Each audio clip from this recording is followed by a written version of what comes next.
আসসালামু আলাইকুম ওয়া রাহমাতুল্লাহি ওয়া বারাকাতুহু নাহমাদুহু ওয়া নুসাল্লি আলা রাসূলিহিল কারীম আম্মা বাদ।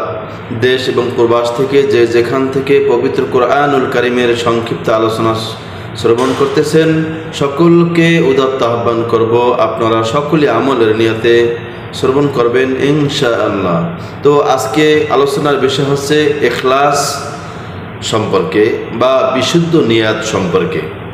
ইখলাস এটি আরবি শব্দ যার আবিধানিক অর্থ হল সততা, নিষ্ঠা, আন্তরিকতা, বিশুদ্ধতা, বিশ্বস্ততা, অন্তর থেকে করা ইত্যাদি।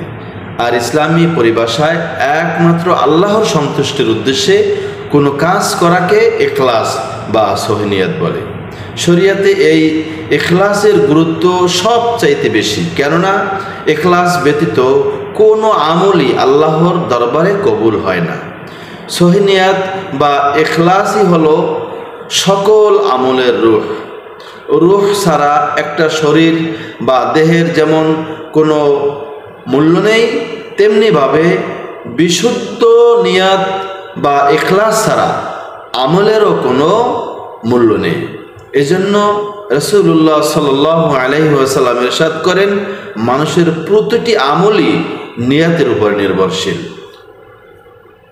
আমাদের নামাজ, রোজা, হজ, যাকাত, দান, সদকা, ওযু, গোসল, কুরবানি, জিকির আজকার, তাসবিহ, তাহলিল সহ সকল ইবাদতের মধ্যে নিয়াত বিশুদ্ধ থাকা জরুরি।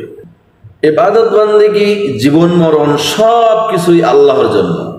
আল্লাহ রাব্বুল আলামিন সূরা আনামের 162 ও 163 নং আয়াতের মধ্যে জানিয়েছেন, কুল ইন্না সলাতি ওয়া নুসুকি ওয়া মাহইয়ায়া ওয়া মামাতি লিল্লাহি রাব্বিল আলামিন।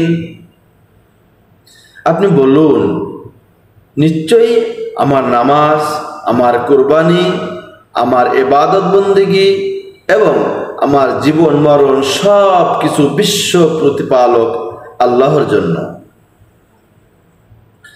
লা শারীকা লাহু ওয়া বিযালিকা উমিরতু ওয়া আনা আউয়ালুল মুসলিমিন।